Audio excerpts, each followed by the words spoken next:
اس اعتبار سے جب ہم اس کی اہمیت کو اپنے سامنے رکھتے ہیں تو یہ واقعتاً اللہ کا کلام ہے. اور یعنی اب اس میں دوسری بات یہ ہے کہ اگر ایک شے کی قطعیت ہمارے سامنے ہو جائے، یعنی ہم ایک چیز کے متعلق ڈاؤٹ سے نکل آئیں، جس کو قرآن نے بالکل آغاز میں ان الفاظ میں واضح کیا ہے کہ بسم اللہ الرحمن الرحیم الف لام میم ذالک الکتاب لا ریب فیہ، یعنی اس میں کوئی شک نہیں ہے. تو آپ دیکھیے کہ یہ کتنی زبردست کتاب ہے جو کہ انسان جیسی ڈائنمک مخلوق کو، یعنی وہ بھی یعنی وقت کے ساتھ انسان کی آپ کہیں کہ جو سماجی سطح ہے اور ذہنی سطح ہے اور عمرانی سطح ہے، افکار ہیں، وہ کتنی اس کے اندر وسعت جو ہے وہ ہوتی چلی گئی ہے. لیکن اس کے باوجود جو قرآن ہے وہ ان ساری جہتوں کو مکمل بھی کرتا ہے اور ہر ایک کے لیے گویا وہ اس کو وہ فکر بھی عطا کرتا ہے اور اس کی فکر کی آپ کہیں کہ اس کے اندر آبیاری بھی کرتا ہے. یعنی اس اعتبار سے یہ دیکھا جائے تو یہ اتنا زبردست کلام ہے کہ آپ یہ دیکھیے کہ بالکل جس نے کچھ بھی نہیں پڑھا دنیا کا وہ بھی اس سے فائدہ اٹھاتا ہے، اور جس نے ڈگریز حاصل کی ہوں یا دنیا کے اندر اس کا ڈنکا جو ہے وہ بجتا ہو. مثال کے طور پر اگر ہم آج کے دور کی بات کریں علامہ اقبال کی، تو آپ دیکھتے ہیں کہ ان جیسی شخصیت بھی اگر متاثر ہوئی ہے تو وہ اس قرآن سے متاثر ہوئی. تو یہ اعجاز ہے اس قرآن کا اور یہ اہمیت ہے اس قرآن کی جس کو ہمیشہ ذہن کے اندر رکھنا چاہیے. ثاقب جی، میں آپ سے صرف اب یہ پوچھنا چاہوں گا کہ قرآن ہم سے انفرادی اور اجتماعی سطح پہ کیا چاہتا ہے؟ جی دیکھیے، جب ہم انفرادی اور اجتماعی سطح کی بات کرتے ہیں تو ہم جانتے ہیں کہ انسانیت نے مطلب ارتقاء کی منازل کو طے کیا ہے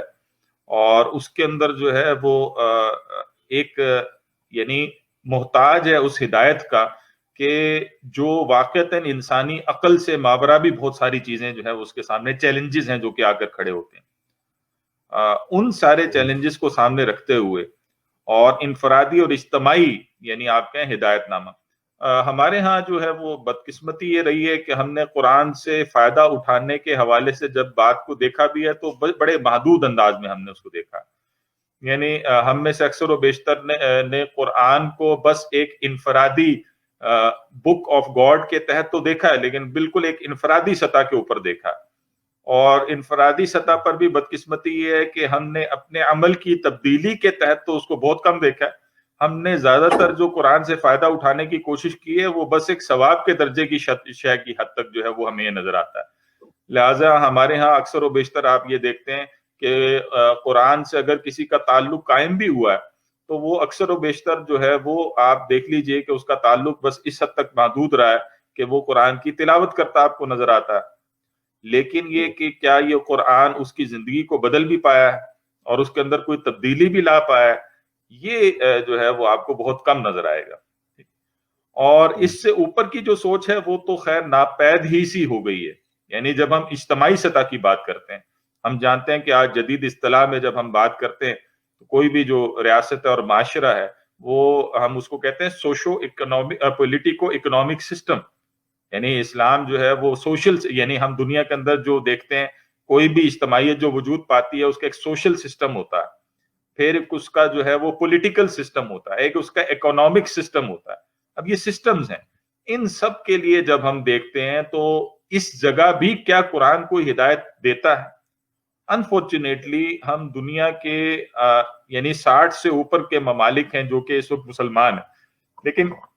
اس کے باوجود قرآن کی یہ اہمیت ہم پر واضح نہیں ہے، یا یہ کہنا چاہیے کہ بحیثیت مجموعی ہم نے اس کو وہ درجہ نہیں دیا کہ ہماری اجتماعی زندگی میں اگر کوئی لیڈنگ رول ہو تو وہ قرآن کا رول ہو. یعنی اگر ہم خود پاکستان کی بھی بات اٹھا کر دیکھیں کہ جس کو تو ہم نے کہا یہ تھا، حاصل اس بنیاد پہ کیا تھا کہ پاکستان کا مطلب کیا، لا الہ الا اللہ. لیکن آج آپ دیکھ لیجئے کہ 70 سال گزر چکے، لیکن یہاں پر بے شک ہمارے دستور میں لکھی ہوئی چیزیں تو موجود ہیں، ٹھیک کہ کوئی لیجسلیشن، کوئی قانون سازی جو ہے وہ قرآن اور سنت کے اگینسٹ نہیں ہو سکتی، لیکن کتنی ہی اکثر و بیشتر یعنی کتنی ہی چیزیں ایسی ہیں جس کو ہم خلاف قرآن جو ہے وہ خلاف سنت ہم اس کی ترویج دیکھتے ہیں، اس کے متعلق جو ہے قوانین ملک کے اندر بنے ہوئے دیکھتے ہیں. بہت ساری صورتوں میں برٹش لا ہے جو کہ آج بھی فالو ہو رہا ہے، وہ جو قرآنی شریعت ہے وہ تو کہیں فالو نہیں ہو رہی. اس اعتبار سے دیکھا جائے تو ایک یعنی پرسپیکٹو میں ہم کہہ سکتے ہیں کہ ہم نے زبانی کلامی تو کہہ دیا ہے کہ یہ ہمارے انفرادی اور خاص طور پر اجتماعی یعنی اس کے لیے کوئی ہدایت رکھتا ہے، لیکن ان پرنسپل مطلب آپ دیکھیں اور پریکٹیکلی ہم گراؤنڈ ریئلٹی کو اٹھا کر دیکھیں تو ہم اس کو یوں نہیں مانتے. یہ بڑی اسٹیٹمنٹ ہے، لیکن چلیں اس کو ایک اور مثال کے سامنے آپ کے سامنے رکھ دیتا ہوں. آپ دیکھیے کہ قرآن نے اس بات کو واضح کیا ہے کہ جو بھی اجتماعی نظام اگر سود پر مشتمل ہوگا معیشت کے اعتبار سے تو اللہ اور اس کے رسول کی جنگ کے ساتھ کھڑا. لیکن آج کون سا ایک بھی اسلامی ملک ہے جو کہ اس جنگ سے جو ہے وہ باہر نکل کر کھڑا ہوتا ہو؟ یعنی اس ایک شے کو بھی اٹھا کر دیکھیں تو اتنی بدقسمتی ہے. اور بلکہ ہم آرگیومنٹس جو ہے وہ ڈیولپ کرتے ہیں، یعنی خود مسلمان دانشور جو ہے وہ آرگیومنٹس ڈیولپ کرتے ہیں کہ بھائی یا تو ہم کوئی چور دروازے نکالنے کی کوشش کرتے ہیں کہ یہ ربا ہے، یہ ربا نہیں ہے، یعنی ربا سے باہر نکالنے کے لیے، سود سے باہر نکالنے کے لیے یا گفتگو ہوتی ہے، یا بدقسمتی سے یہ باتیں بھی ہوا کرتی ہیں کہ آج جو ہے وہ سود کے بغیر چل کیسے سکتی ہے کوئی معیشت. یعنی اب یہ بھی گویا ڈیبیٹ ہوگی کہ سود کے بغیر ہم ایگزسٹ کیسے کریں گے. ہمیں اس کی فکر نہیں ہے کہ قرآن اللہ کا کلام ہوتے ہوئے اللہ کہتا ہے کہ اللہ اور اس کے رسول کی جنگ آ کر کھڑی ہوتی ہے، لیکن یہ کہ ہم اس میں لگے ہوئے ہیں. پھر ہمارے معاشرتی نظام کا آپ حال دیکھ لیجئے، یعنی اس پر جو غالب تہذیب ہے وہ بے حیائی پر مشتمل تہذیب ہے اور حیا کا جنازہ نکلا ہوا ہے. قرآنی احکامات میں سے ایک حکم جو ہے وہ سیگریگیشن آف سیکسز کا ہے. وہ جو ہے وہ ایک عورت کو پروڈکٹ نہیں بناتا بلکہ اس کو جو ہے وہ اس کی حیثیت دیتا ہے. لیکن انفارچونیٹلی آج اسلامی معاشرے ہی ہیں جن کے اندر جو ہے وہ ہم دیکھتے ہیں کہ جو عورت کو ہم نے بنا چھوڑا ہے اس میں اور یورپ میں کی تہذیب میں تو کوئی فرق نہیں ہے. تو آج آپ کو بدقسمتی سے قرآن نہ تو آپ کی جو ہے وہ اجتماعی زندگی میں کہیں کھڑا نظر آتا ہے. میں نے دو مثالیں تو دی ہیں آپ کو، یعنی معاشرتی زندگی سے بھی دی ہے، پردے کی بھی آپ بات کر لیجئے. پردہ قرآن کا جو ہے باقاعدہ احکام کے اندر اس کا شمار ہوتا ہے، لیکن آپ ہمارے گھروں کے اندر دیکھ لیجئے کہ پردہ کس قدر اس کی ترویج ہے. جوائنٹ فیملی سسٹمز ہیں اور اس میں جو ہے وہ احساس نہیں ہے اس چیز کا کہ اللہ کا حکم جو ہے وہ مستقل ٹوٹ رہا ہے. قرآن کی تعلیمات ہیں جو کہ ٹوٹ رہی ہیں. یہ کسی مفتی کا فتویٰ تو نہیں ہے، تو قرآن کی تعلیمات ہیں، ڈائریکٹ تعلیمات ہیں جو کہ ٹوٹ رہی ہیں. اور پھر اللہ رحم فرمائے کہ ہمارے ملک کے اندر کس کس طرح کے جو ہے واقعات پیش آتے ہیں. پچھلے کچھ عرصے میں جو آپ نے موٹر وے پہ دیکھا واقعہ، یا یہ کہ ہمارے جو ہے وہ مطلب اب تو چھوٹی چھوٹی بچیاں بھی ان کی عزتیں محفوظ نہیں. ہمارے جو ڈرامے ہیں، فلمیں، وہ اس کی ترویج کر رہے ہیں. اور یعنی مجھے تو بڑی حیرت ہوتی ہے کہ ہمارے فنکار خود جو ہے وہ انہی ذریعوں سے اور مختلف طریقوں سے جو ہے وہ گویا اس طرف جو ہے وہ ہانک رہے ہیں قوم کو، اور اس کو جو ہے وہ اللہ کا شکر بھی ادا کرتے ہیں کہ جی ہمارا ڈرامہ بڑا ہٹ گیا، فلاں چیز بڑی ہٹ گئی. اور جب معاشرے کے اندر اس کے نیگیٹو امپیکٹس ہوتے ہیں تو پھر جو ہے وہ پھر واویلا بھی سب سے یعنی مچانے میں جو ہے وہ مچاتے ہیں کہ بھئی یہ کیا ہو رہا. تو یہ ہے اس تہذیب کے اندر جو ہے وہ قرآن، یعنی قرآن سے آری تہذیب. اور ایک اگر آخری شے کے حساب سے دیکھا جائے وہ تو بہت بڑی ہے نا، پولیٹیکل سطح کے اوپر اللہ تعالیٰ جو ہے وہ حاکم ہے. ان الحکم الا للہ، اسی کا حکم جو ہے سب سے زیادہ مانا جانا چاہیے. آج آپ دیکھ لیجئے اللہ کے احکامات کی جو یعنی دھجیاں ہم بکھیر رہے ہیں، اور یہی وہ نتائج ہیں جس کا خمیازہ جو ہے وہ آج ہم بھگت رہے ہیں اور آج ہم ذلیل ہو رہے ہیں. اسی کو علامہ اقبال نے کہا تھا نا کہ وہ زمانے میں معزز تھے مسلمان ہو کر اور تم خار ہوئے تارک قرآن ہو کر. تو تارک قرآن یہ تو نہیں ہے صرف کہ ایک انسان جو ہے وہ قرآن سے جو ہے وہ آپ کہہ لیجئے اس کو چھوڑ کر ہی بیٹھ گیا. آج آپ دیکھ لیجئے ہمارے مدرسوں کے اندر حفاظ بھی ہیں، ہمارے مدرسوں سے جو ہے وہ 8-8 سال کے علماء بھی نکلتے ہیں، اور ہمارے مختلف مسالک کے اندر جو ہے وہ بہرحال مطلب بہت بڑی بڑی قداور شخصیات آپ کو نظر آئیں گی. لیکن کیا کیجئے کہ اصل میں اگر کوئی غربت کا شکار ہے اور غریبی کا شکار ہے تو وہ تو قرآن ہے. اجنبیت تو اگر کسی کو حاصل ہے وہ تو قرآن کو حاصل ہے. اور ہمارے ممبر و محراب سے کتنی دفعہ ایسا ہوتا ہے کہ قرآن کی آواز اٹھی ہو، یعنی اکثر و بیشتر ہم نے قصے پکڑے ہوئے ہیں اور مختلف دوسری چیزیں تو پکڑی ہوئی ہیں.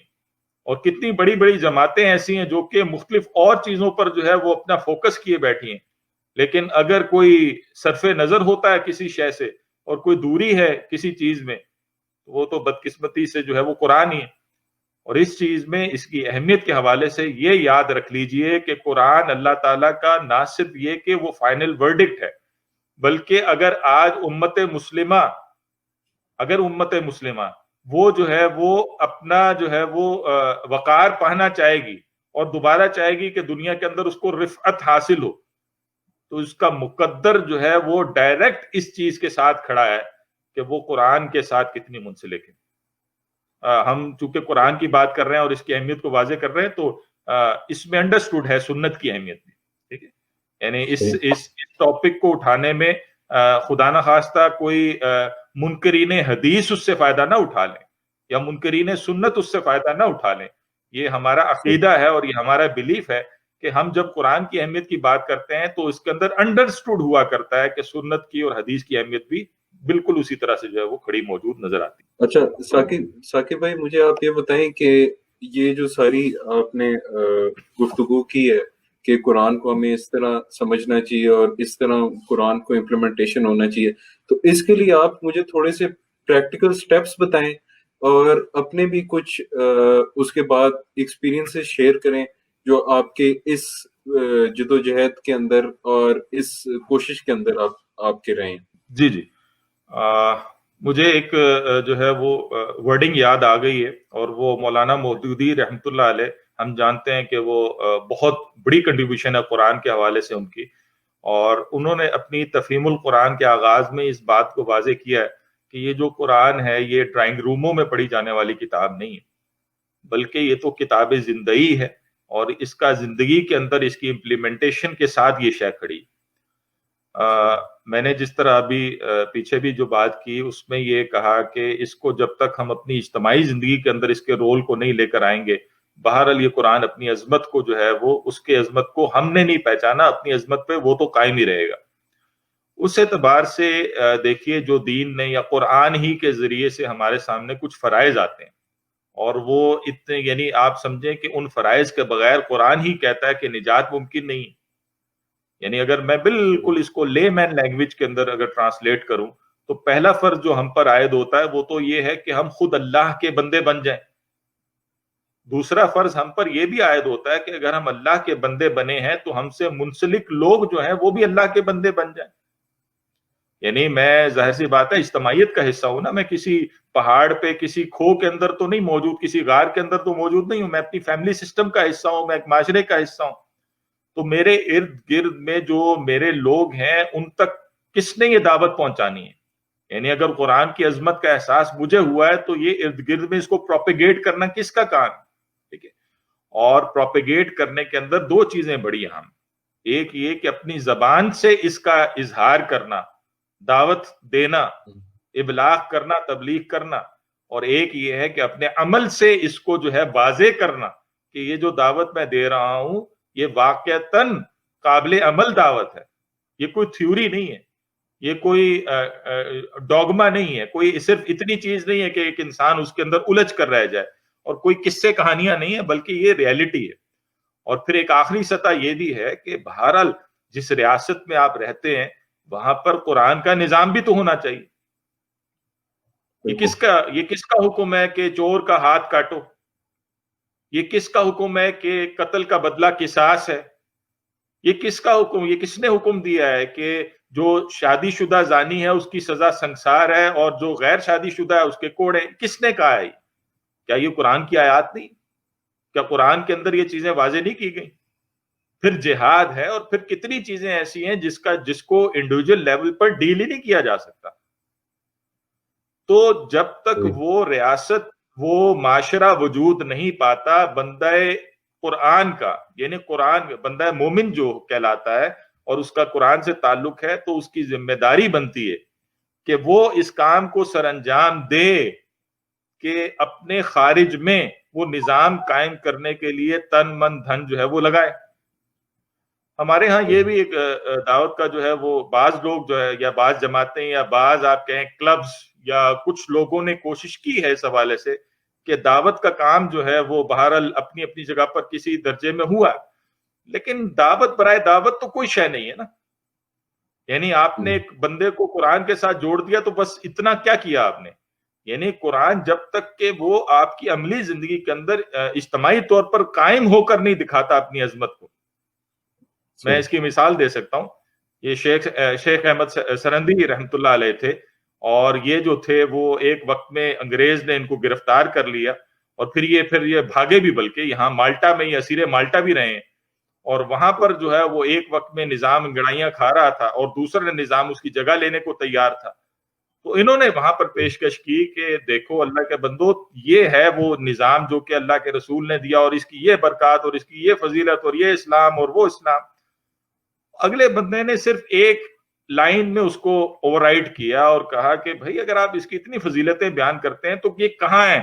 یعنی جہاں آپ کی مسلم اکثریت ہے وہاں پر بھی اس کا نظام موجود ہے کہیں پہ؟ تو جب تک کہ ہم یعنی اپنی جو ہے وہ اجتماعی سطح میں اس قرآنی نظام کو برپا کر کے نہیں دکھا دیتے، وہ جو ایک اتمام حجت ہے جس کے لیے رسول اللہ صلی اللہ علیہ وسلم بھیجے گئے تھے، وہ جو ایک اتمام حجت ہے جس پر آخرت میں سوال ہونا ہے،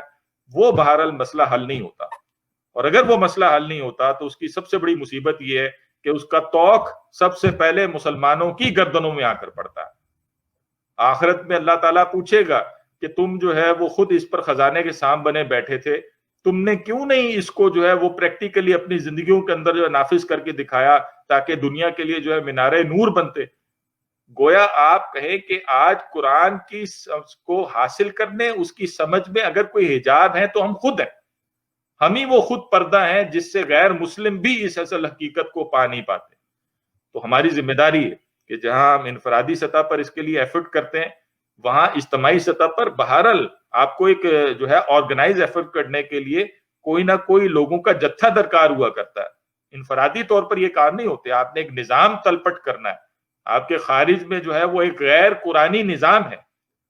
یا تو آپ اس کو مانیں کہ آپ کے خارج میں ایک قرآنی نظام ہے، پھر تو بات فرق ہے، لیکن اگر وہ غیر قرآنی نظام ہے تو اس کو تلپٹ کرنے کے لیے بہرحال آپ کو ایک اجتماعیت کا حصہ بننا پڑے گا۔